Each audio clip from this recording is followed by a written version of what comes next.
Hello friends, स्वागत है आप लोगों का आपके अपने यूट्यूब चैनल जस्ट लर्न पे। आज मैं आप लोगों के लिए एनटीपीसी सीरीज का 51 क्लास लेकर आई हूँ, जिसका सारे क्वेश्चंस प्रीवियस ईयर क्वेश्चन से लिए हुए हैं। अगर आपको वीडियो पसंद आता है तो प्लीज़ इसे लाइक कीजिएगा, सब्सक्राइब कीजिएगा और साथ में शेयर भी कीजिएगा।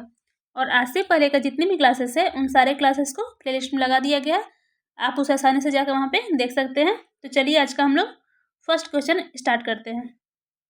फर्स्ट क्वेश्चन हमारा है, दो धनात्मक संख्याओं के एलसीएम और एचसीएफ का गुणनफल हमारा है 72। ठीक है, तो दोनों संख्याओं का अंतर है 1। तो संख्या ज्ञात करना है, क्या होगा।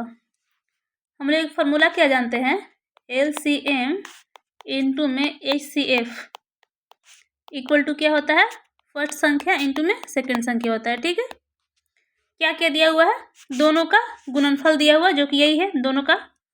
तो ये दिया हुआ कितना 72 दिया हुआ है, इक्वल टू क्या है, फर्स्ट संख्या इंटू में सेकंड संख्या है, जिसको निकालना है हम लोग को। ठीक है, तो सबसे पहले तो ये देखिए ऑप्शन से दोनों का मल्टीपल होके 72 आ रहा है, वो कौन सा ऑप्शन में है। 8 9 जा 72 आ जा रहा है, 8 6 जा नहीं आ रहा है, 9 7 जा 8 7, मतलब कि है ऑप्शन से भी देखा जाए तो सिर्फ और सिर्फ ये है ऑप्शन नंबर ए, जो कि 8 9 जा 72 आ रहा है, इसको सेटिस्फाइड भी कर रहा है और साथ में दोनों का अंतर 1 भी है, 8 और 9 का अंतर 1 है। तो हमारा यही आंसर हो जाएगा ऑप्शन नंबर ए। ठीक है, अब हम लोग नेक्स्ट क्वेश्चन देख लेते हैं। नेक्स्ट क्वेश्चन हमारा है, 20 सेंटीमीटर त्रिज्या वाली एक वृत्ताकार प्लेट को रंगने के लिए 30 ml रंग की जरूरत होती है। ठीक है, तो इसी तरह अगर 80 सेंटीमीटर त्रिज्या वाली एक प्लेट होगा तो उसको रंगने के लिए कितना रंग की जरूरत होगा, उसके बारे में बताइए। ठीक है, तो फर्स्ट वाले में कितना है, 20 सेंटीमीटर है त्रिज्या, और सेकेंड वाले का त्रिज्या जिसको निकालना है वो है 80 सेंटीमीटर का। ठीक है, तो यहाँ से अगर हम लोग देख लेंगे हम लोग का रेशियो तो कितना है, 1:4 के रेशियो में हम लोग का आर है। ठीक, हम लोग निकालना क्या है, कितना रंग का जरूरत पड़ेगा। तो कलर करने के लिए हम लोग क्या करते हैं, पूरा एरिया में कलर करेंगे ना, जो भी एरिया होगा पूरा एरिया में कलर किया जाएगा। ठीक है, तो उसके लिए दोनों के एरिया निकाल देते हैं। तो पाई आर स्क्वायर होता है, जिसमें कि पाई तो दोनों में होगा कॉमन, यानी कि आर स्क्वायर। तो एरिया के लिए क्या हो जाएगा, इसके लिए 1 हो जाएगा 1 का स्क्वायर, इसके लिए 16 हो जाएगा 4 का स्क्वायर, इसी को कलर करना होगा। तो यहाँ देखिए 1 को कलर करने के लिए हम लोग का 30 ml का जरूरत पड़ता है। ठीक है, तो हम लोग को 16 को कलर करने के लिए एरिया को कितना कलर का जरूरत पड़ेगा वो बताइए। तो 16 3 कितना हो जाएगा 48 और एक 0, यानी कि 480 ml का जरूरत पड़ जाएगा, जो कि ऑप्शन नंबर बी है। ये हमारा आंसर हो गया। ठीक है, अब हम लोग नेक्स्ट क्वेश्चन देखते हैं। नेक्स्ट क्वेश्चन हमारा है, एक गोदाम 60 मीटर 40 मीटर एंड 30 मीटर के माप के घनाभ के आकार का है। ठीक है, यदि एक बॉक्स का आयतन दिया हुआ है कितना 0.8 मीटर क्यूब, तो इसमें कितने घनाभाकार बॉक्स रखे जाएंगे उस बारे में बताइए। तो सबसे पहले तो गोदाम का जो आयतन है उसको बताते हैं कितना होता है, वो LBH होता है ना, यानी कि 60 इंटू में 40 इंटू में 30 हो जाएगा। ये हो जाएगा किसका, गोदाम का।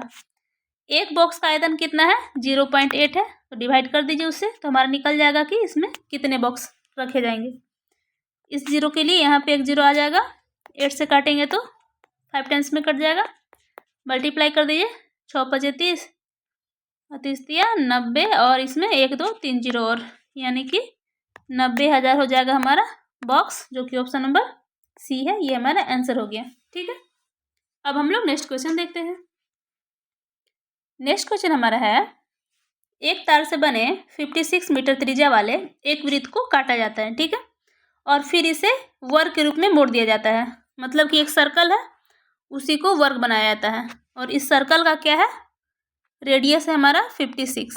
ठीक है, तो बोलता है कि वर्ग का विकर्ण क्या होगा, पहले ये बताइए। तो यहाँ देखिए जो सर्कल है इसका पेरीमीटर क्या होगा, ये देख लीजिए 2 पाई आर हो जाएगा ना। पेरीमीटर इक्वल टू क्या होता है 2 पाई आर, 2 इंटू में 22/7, और आर का वैल्यू हमारा 56 है। ठीक है, 7 से काटेंगे तो 8 टाइम्स में कटेगा, यानी कि 22 दूना 44 इंटू में 8, मल्टीप्लाई करेंगे तो क्या हो जाएगा हमारा 352 आ जाएगा। ठीक है, ये क्या हो गया, वृत्त का पेरीमीटर भी हो गया और साथ में जो वर्ग है उसका भी पेरीमीटर हो जाएगा, क्योंकि वो उसी को काट कर बनाया जाता है। इसका मतलब ये हुआ कि ये 4a का वैल्यू भी वही हो जाएगा 352, यानी कि a का वैल्यू क्या हो जाएगा, यहाँ से काट के देखिए, 4 से 8 बार में कटेगा 32 और फिर 8 बार में कटेगा, ठीक है, यानी कि a का वैल्यू हमारा 88 हो गया।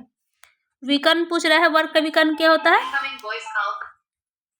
√2a होता है, ठीक है, यानी कि 88√2 हो जाएगा हमारा आंसर, जो कि ऑप्शन नंबर सी है। ये हमारा आंसर हो गया, ठीक है। अब हम लोग नेक्स्ट क्वेश्चन देखते हैं। नेक्स्ट क्वेश्चन हमारा है, यदि किसी आयत के लंबाई और परिमाप यानी कि लेंथ और पेरीमीटर, इसका रेशियो दिया हुआ 3:20 में, तो उसकी लंबाई और चौड़ाई का वैल्यू बताइए क्या होगा, उसका रेशियो बताना है, ठीक है।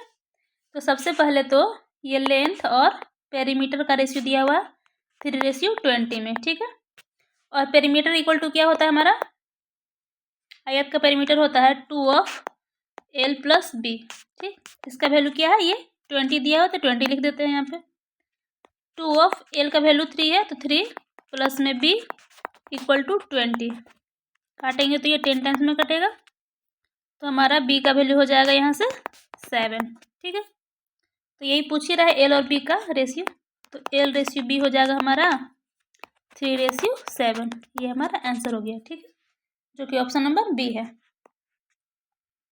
अब हम लोग नेक्स्ट क्वेश्चन देख लेते हैं। नेक्स्ट क्वेश्चन हमारा है, भूतल पर स्थित किसी बिंदु Y से एक लैंप पोस्ट के शीर्ष का उन्नयन कोण कितना दिया हुआ है, 45 डिग्री, ठीक है। तो लैंप पोस्ट के पाद बिंदु से Y की दूरी 80 मीटर है, तो लैंप की ऊंचाई पूछ रहा है क्या होगा। मान लीजिए लैंप है, कितना बोल रहा है, 45 डिग्री बोल रहा है, ठीक है, यानी कि ये हमारा 45 डिग्री हो गया। इसका वैल्यू बोल रहा है 80 मीटर है ना, इसका डिस्टेंस बोला ना, दूरी हमारी 80 मीटर है, तो इस हाइट का वैल्यू पूछ रहा है क्या होगा। अगर हम लोग का 45 डिग्री होता है तो हमेशा ये और ये इक्वल होता है, ठीक है, क्योंकि ये हमारा 90 हो जाता है, यहाँ 45 है तो ये भी 45 ही होगा, ठीक है, क्योंकि तीनों का योग कितना होता है, 180 होता है। तो इसका मतलब जब इसके सामने का कोण अगर ये हमारा 80 है, तो इसके सामने का ये भी भुज हमारा 80 हो जाएगा, इसलिए हमारा ये हो जाएगा 80 मीटर आंसर, ठीक है। ये तो इस रूल से हो गया। और अगर बनाना भी चाहें तो कैसे बनेगा वो देख लीजिए। बनेगा हमारा कैसे, मान लीजिए कि 1045 लेते हैं, इक्वल टू क्या करेंगे, h/80 हो जाएगा, क्योंकि लंब बटा आधार होता है, यानी कि h/80 हो जाएगा, ठीक है। 45 का वैल्यू 1 हो गया, इक्वल टू हो जाएगा h/80, तो यहाँ से भी हम लोग का h का वैल्यू क्या हो जाएगा 80, बनाने के बाद भी हम लोग का यही आएगा 80, ठीक है, जो कि ऑप्शन नंबर ए हो गया। आप डायरेक्ट भी मार सकते थे, 45 डिग्री दिया हो तो दोनों इक्वल होगा, तो सेम ही होगा, अगर ये 80 है तो ये 80 हो जाएगा। अब हम लोग नेक्स्ट क्वेश्चन देख लेते हैं। नेक्स्ट क्वेश्चन हमारा है, एक पुस्तक को 15% लाभ पर 230 में बेचा गया, ठीक है। तो 210 में उसको बेचने पे होने वाला प्रतिशत लाभ या हानि बताइए क्या होगा। तो ये बोल रहा है कि अगर वो 230 में बेचता है तो 15% का लाभ होता है, मतलब कि ये 115 हो जाता है, ठीक है, 115 का वैल्यू है। तो 210 में अगर वो बेचा तो वो कितना का वैल्यू होगा, कितना परसेंट होगा वो बताना है। ऐसे लिखते हैं, 00 कट गया, अब क्या होगा, 23 से काटेंगे तो 5 बार में कटेगा, 21 बचे क्या हो जाएगा, 105 हो गया। मतलब ये हुआ कि प्रॉफिट कितना का हो गया, 5% का हो गया, 100 + 5 हुआ ना, यानी कि 5% हमारा हो जाएगा प्रॉफिट, जो कि ऑप्शन नंबर सी है, ये हमारा आंसर हो गया, ठीक है। अब हम लोग नेक्स्ट क्वेश्चन देख लेते हैं। नेक्स्ट क्वेश्चन हमारा है, tan A प्लस में cot A, इसका वैल्यू दिया हुआ 6, तो पूछ रहा है tan² A + cot² A का वैल्यू क्या होगा, ठीक है, ये हमारे स्क्वायर में है। तो मान लीजिए हम लोग अगर ये tan A है, cot A को हम लोग क्या लिख सकते हैं, 1/tan A लिख सकते हैं, ठीक है, इक्वल टू हो जाएगा 6। तो इसको अगर tan A को x मान लेते हैं तो x + 1/x का वैल्यू हमारा 6 दिया हुआ है, ठीक है।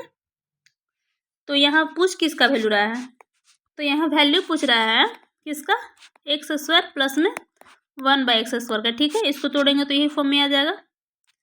इसका वैल्यू क्या होगा, अगर ये पी के फॉर्म में है, ठीक है, x + 1/x पी के फॉर्म में है, तो इसका वैल्यू हो जाता है एक्स स्क्वायर प्लस 1/x² का वैल्यू हो जाता है p² माइनस में 2 हो जाता है, यानी कि 6 का स्क्वायर करेंगे तो 36 माइनस 2 करेंगे तो हमारा 34 हो जाएगा आंसर।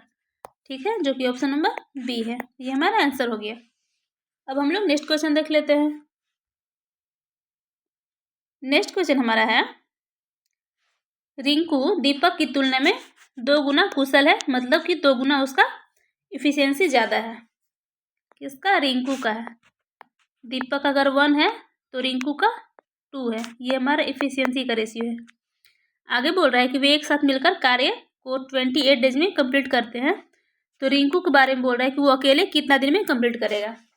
तो मान लीजिए यहाँ पे इफिशियंसी कितना हो दोनों का मिला के 2 + 1 3 का, यानी कि 3 का एफिशिएंसी से वर्क करता है तो वो 28 डेज में कंप्लीट हो जाता है वो वर्क। ठीक है, अकेले अगर रिंकू करेगा तो कितना टाइम लगेगा, तो रिंकू का एफिशिएंसी 2 है ना, तो 2 का एफिशिएंसी से कितना टाइम लगेगा वो बताइए।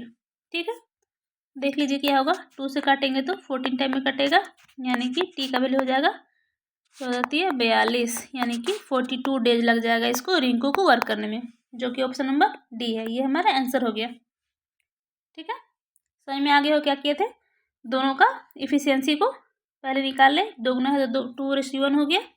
अब जिस इफिशियंसी से दोनों काम करते हैं, यानी कि 2 + 1 3 के इफिशियंसी से 28 डेज में वर्क करता है वो, और रिंकू अकेले कितना दिन में करेगा, रिंकू का एफिशिएंसी 2 है तो 2 × टाइम कर दिए, यहाँ से काट के हम लोग का आंसर आ गया। ठीक है, अब हम लोग नेक्स्ट क्वेश्चन देख लेते हैं।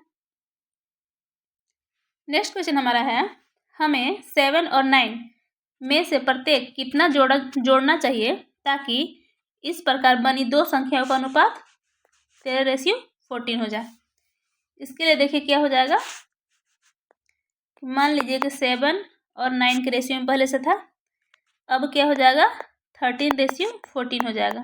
ठीक है, इसको हम लोग 2 फार्मूला से बनाते हैं। एक तो हम लोग को होता है क्रॉस करके मल्टीप्लाई कर देते हैं, उस फार्मूला से बनेंगे तो देखिए क्या हो जाएगा 14 × 7 = 98 हो जाएगा, और 13×9 = 117 हो जाता है। ठीक है, इस मतलब ये कितना ज़्यादा है, 98 से 17 117 हमारा 19 ज़्यादा है, तो हमारा 19 आंसर हो गया, जो कि ऑप्शन नंबर डी है। एक तो ये रूल हो गया। सेकेंड रूल से हम लोग क्या बना सकते हैं कि अगर 7:9 दिया हुआ है और ऐड करने के बाद हो जाता है कितना 13:14। ठीक है, तो दोनों पहले 7 और 9 का जो देखिएगा तो इन लोग दोनों का हो जाएगा डिफरेंस 2 हो जाता है, तो उस 2 डिफरेंस को इससे मल्टीप्लाई कर देते हैं, और 13 और 14 का डिफरेंस 1 है तो 1 से मल्टीप्लाई करेंगे तो सेम ही आ जाएगा। तो देख लीजिए क्या होता है 13 दूना 26 हो जाएगा, और ये 14 दूना 28 हो जाएगा। अब देखिए दोनों का सेम डिस्टेंस हो जाएगा, यहाँ से यहाँ तक का डिफरेंस देख लीजिए क्या है, 9 में से 19 जोड़ेंगे तो भी हमारा 28 आएगा, और 7 में से हम लोग 19 जोड़ेंगे तो हमारा 26 आ जाएगा। इसका मतलब ये हुआ कि यहाँ से भी हम लोग का 19 आंसर आ गया। ठीक है, 19 जोड़ने पर इतना आता है रेशियो में, जो कि ऑप्शन नंबर डी ही हुआ। ठीक है, आप लोग को जो मन होगा उससे जाइएगा, वैसे ज़्यादा बेटर यही है कि क्रॉस वाला कर दीजिएगा, ये ज़्यादा आसानी से बन जाएगा। ठीक है, तो आज के लिए बस इतना ही, मिलते हैं नेक्स्ट क्लास में। और अगर आपको वीडियो पसंद आया होगा तो प्लीज़ इसे लाइक कीजिएगा, सब्सक्राइब कीजिएगा और साथ में शेयर भी कीजिएगा। Thank you.